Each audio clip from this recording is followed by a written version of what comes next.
Sebagai kuasa hukum dari Peggy Setiawan, seperti apa nih ketika putusan pra peradilan Peggy dimenangkan dan menjadi pro dan kontra banyak segelintir praktisi hukum yang mengkritisi putusan dari Hakim Eman dan akan mengambil langkah untuk melaporkan Hakim Eman ke Komisi Yudisial. Tanggapan Abang sebagai kuasa hukum Peggy seperti apa mungkin?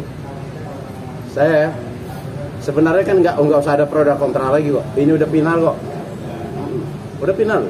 Putusan pengadilan pra peradilan tuh nggak ada upaya hukum apa lagi, udah final. Sebenarnya kalau menurut saya, kalaupun ada segelintir itu ya ada yang mengatakan hanya cari sensasi aja. Hanya cari sensasi aja. Menurut saya hanya cari sensasi. Buat apa lagi? Putusan apa dipermasalahkan lagi? Itu loh. Ini udah final kok. Udah jelas kok. Artinya putusan hakim sudah mengikat. Udah mengikat. Udah pas mengikat. Nggak ada upaya hukum apa. Dan mereka tuh siapa sih itu? Yang orang-orang itu siapa itu? Bagaimana rencana mereka akan melaporkan Hakim Eman ke Komisi Yudisial? Apakah itu langkah yang tepat atau justru salah langkah? Kalau saya katakan ya, mereka akan melapor ke KY. Mereka ini, makanya saya bilang tadi, saya mengatakan pansos. Sekarang apa? Apa yang mau dilaporkan? Yang dilaporkan di KY itu apabila ada kesalahan kode etik. Kalau putusan pengadilannya kok itu haknya daripada ini kok, hakimnya kok.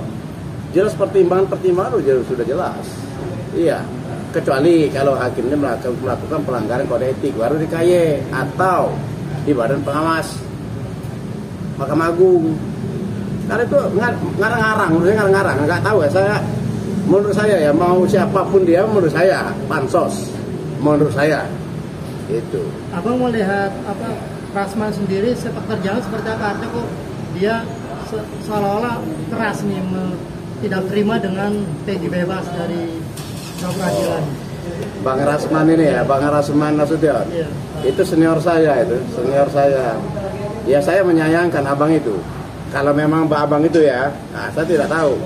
Yang saya katakan siapa orangnya, tapi kalau abang ini memang dia ya, saya menyayangkan. Ini kan dinilai oleh masyarakat loh.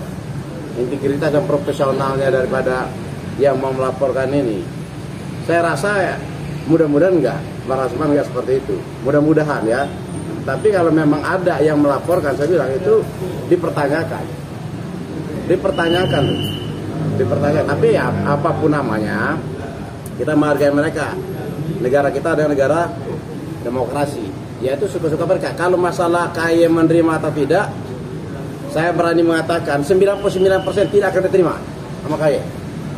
Sebab nggak ada kok. Apa yang mau dilaporkan ngarang-ngarang ada pansos. Saya mengatakan pansos kok. Cari sensasi. Bang, pihak Polda Jabar sendiri sudah meminta maaf atas salah tangkapnya Peggy sendiri, Bang. Artinya gimana, Bang? Ya saya udah banyak yang mengecam, termasuk saya sendiri kan udah mengecam berulang kali, baru minta maaf, tapi nggak ada kata-kata terlambat lah ya kita terima lah ya, alhamdulillah tidak kata. Tapi maksud aku ya udah kecaman udah ini baru saya sangat menyayangkan dari Polda itu ya, makanya saya bilang sama Polda itu, saya ulangi lagi, saya sangat menyayangkan kan klien kami dikeluarkan kan di tengah malam, sementara itu putusan pengadilan itu kan pagi ya, kami jam 10 itu udah dapat putusan pengadilan loh. Kalau saya menjadi Kapolda Jawa Barat, saya bilang, saya panggil Dirkrimum sama pejabat-pejabat itu, kalau memang ini memang harusnya gelar perkara, saya panggil, ini kamu gelar perkara 1 jam. Setelah 1 jam kalian keluar kayak itu Peggy Setiawan, karena ini menjadi sorotan masyarakat. Bukan berlarut-larut sampai tengah malam. Ini kalau saya menjadi Kapolda, tapi saya bukan menjadi Kapolda. Begitu, ini kan jadi perhatian masyarakat. Ya untuk akan ini pelajaran bagi pada kita semuanya. Bang, artinya puas nggak sih Bang dengan permintaan maaf dari Polda Jabar sendiri, atau abang kan kemarin lebih ini pengennya dicopot tuh para jajarannya? Iya, dia meminta maaf ya kita terima. Tetapi aku bilang konsekuensinya tetap dong, harus dicopot dong. Kapoldanya copot, Dirkrimum dicopot. Termasuk jajar-jajar di bawahnya tersangka, ya ini konsekuensi dia. Ya maaf, tapi tetap bukan berarti maaf itu menghilangkan daripada tanggung jawab dia kemarin. Itu. Alasannya apa bang? Abang kakak pengen mereka itu Kapolda dan jajarannya dicopot. Begini loh, Kapolda ini, kenapa saya bilang? Saya juga kecewa juga sama Kapolda. Kapolda itu kami udah berapa kali kami mengajukan penangguhan penahanan, 2 kali. Dan kami tahu kalau ini sangat lemah sekali, perkara ini sangat lemah sekali. Ya kenapa nggak ditangguh penahanan kok? Kan gitu loh. Itu kalau kamu mau tahu. Dan banyak. Dan ini saya bilang tidak profesional. Tidak profesional. Mereka ini mentersangkakan klien kami tanggal 21 Mei. Baru mereka mencari alat bukti. Kan nggak profesional. Ya jangan pertahankan lah. Bahaya kalau dipertahankan menjadi ini loh, menjadi apa namanya? Ya aku bilang pernah ceritakan. Kapalnya bagus, penumpangnya bagus-bagus. Tapi kalau nakodanya nggak bagus kan bahaya. Itu loh. Tapi semuanya itu keputusan daripada Kapolri. Saya hanya menyarankan dan faktanya jelas. Tapi saya ingat kata-kata Kapolri. Siapa yang mengkritik Kapolri secara pedas, maka menjadi sahabat Kapolri. Saya menjadi sahabat Kapolri loh, bukan jadi musuh. Kalau saya institusi Polri, saya bilang bagus. Institusi Polri bagus. Ada peraturannya jelas loh, ada perkapnya, ada perkabanya, kan jelas. Kabar skrimnya bagus, Pak Wahyu Hidada, Adi Makayasa dia, nggak ada masalah. Bahkan di Polda Jawa Barat itu juga menurut saya masih banyak yang bagus. Tetapi hanya oknum sedikit aja. Oknum-oknum inilah kenapa tidak dibuang. Maksudnya dibuang gitu loh. Demi kebaikan. Tapi semuanya putusan ada di tangan Bapak Kapolri. Antisipasinya seperti apa Pak? Artinya gini, banyak yang pihak-pihak yang menginginkan kriminalisasi terhadap Peggy sendiri nih. Ada upaya hukum nggak dari abang untuk antisipasinya seperti apa gitu? Ya kan saat ini kan banyak juga yang bilang katanya Peggy ini ingin apa dibuka lagi itunya kasusnya lagi atau pengen dikaitkan lagi. Bang, ada juga kemarin statement dari pengacara senior tuh Pak Hotman juga bilang bahwa bisa dijadikan tersangka lagi nih kasus si Peggy. Peggy sendiri kemarin kan sudah senang nih bang, bebas nih, artinya raut bahagia terpancar. Jadi kepikiran lagi ngisi Peggy dengan statement para pakar hukum, praktisi hukum yang menyebut bisa diperiksa lagi. Ya boleh-boleh, itu pendapat mereka kan, itu pendapat mereka bisa diunturin lagi. Tapi kita coba aja, saya bilang dari materinya aja, dari isinya perkara itu, Peggy itu akan bebas kok. Belum, itu formal, kita bicarakan karena peradilan formal. Isinya bebas. Saya berani, ini ya keyakinan saya, ini keyakinan saya ya, karena keyakinan saya nggak ada fakta yang ada saya baca. Saya mengatakan 100%. Kalau memang fakta seperti itu bebas. Peggy Setiawan enggak pakai 99, 100% bebas. Kalau masih tetap dimajukan. Dan ngapain juga maksud saya? Memang dia bukan dia pelakunya kok. Ngapain memang dipaksakan? Kecuali kalau dia memang pelaku. Makanya saya bilang, saya tanggal 22 ini saya datang ke Menko Polhukam. Udah ini, udah maksudnya bukan baru mau, udah terjadwal tanggal 22. Terkait apa Pak? 22 Juli saya melaporkan ke Menko Polhukam ini agar menyarankan ke Presiden buat tim pencari fakta untuk mengetahui kasus di Cirebon ini. Kasus di Cirebon ini apa namanya, di balik ada pembunuhan ini ada apa? Apakah ada kasus narkoba? Nah saya kalau diminta oleh dari tim pencari fakta, bahkan saya dilibatkan di dalam itu ya, senang hati saya. Kebetulan saya terus aja, teman-teman saya banyak orang intel, banyak memberikan masukan juga, orang-orang beri masukan, kita cari apa sih sebenarnya terhadap ini. Sebab waktu kami sidang ada itu, nggak usah ceritakan, ada teman saya ngomong, bang abang lihat di KP sana bang, itu pada sepi. Nah analisa dia dari ini, tapi nggak anjar implisit, itu kayaknya tempat jual beli narkoba. Nah seperti ini loh, kalau memang benar, dan kita tidak tahu bahwa pembunuhannya apa, motifnya apa, ya itu tim pencari fakta. Saya dari kemarin saya minta tim pencari fakta. Apa bang alasannya bang? Abang kan sudah, apa artinya udah berhasil membebaskan Peggy dari status tersangka, tapi abang mau ke Menko Polhukam ya, untuk membongkar kasus ini. Apa mungkin, apakah abang masih ada rasa penasaran dengan kejadian yang sebenarnya atau apa? Sebenarnya bukan penasaran, kewajiban kita sebagai warga negara. Ya bukan penasaran, kewajiban kita ngelihat ini ada ini loh, seperti ini loh. Nah, itu berkewajiban kita.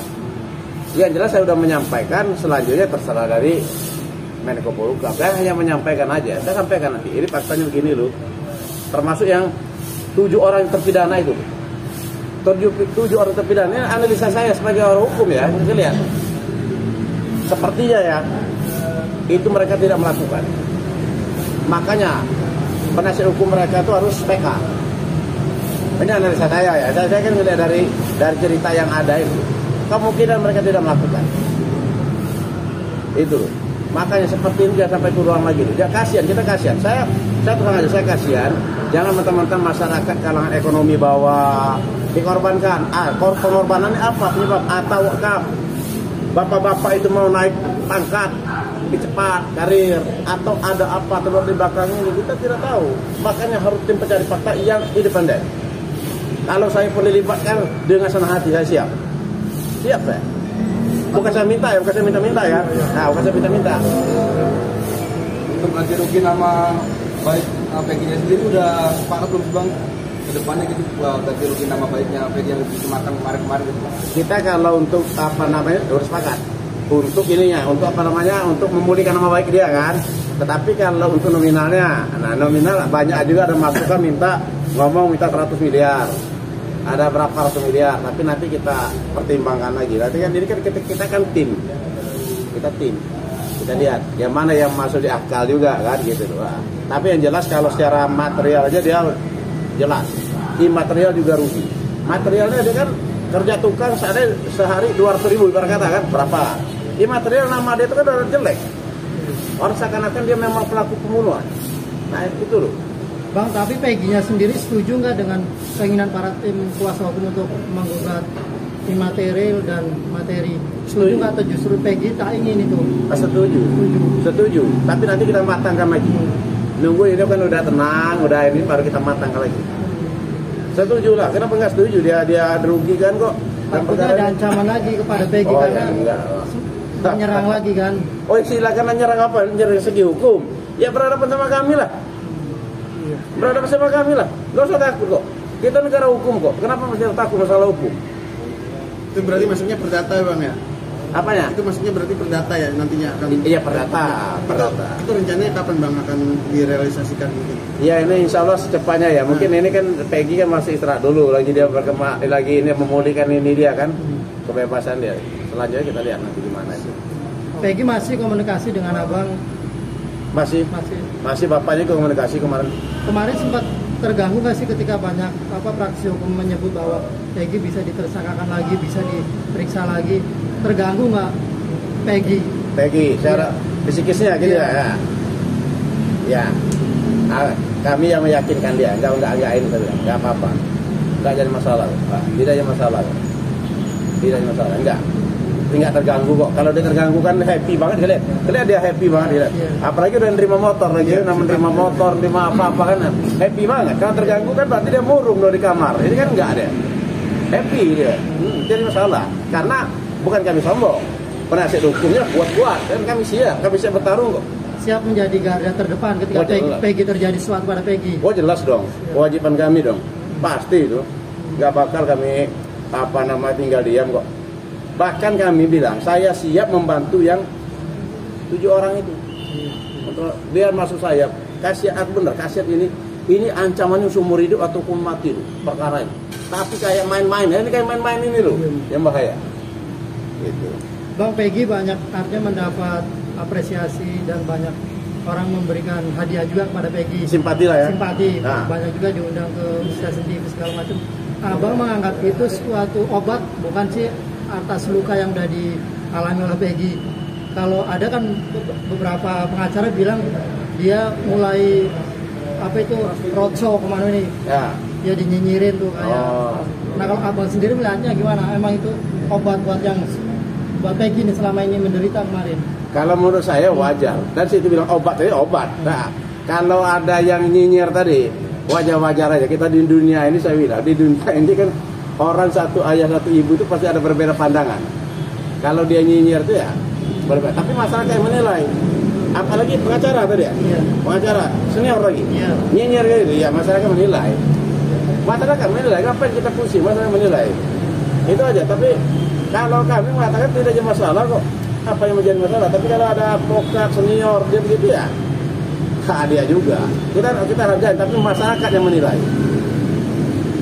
Bang, sebagai kuasa hukumnya Peggy, abang ingin menyampaikan pesan nggak bang ke Peggy setelah bebasnya Peggy ini? Harus seperti apa gitu? Oh, pesan ke Peggy ya? Ya. Pesan saya ke Peggy, untuk Peggy dan keluarganya nggak usah takut. Apapun nggak usah takut. Negara kita negara hukum kok. Dan kami siap membantu Peggy. Kami siap membantu Peggy. Tidak akan lepas kok. Tidak akan lepas tanggung jawab. Itu aja.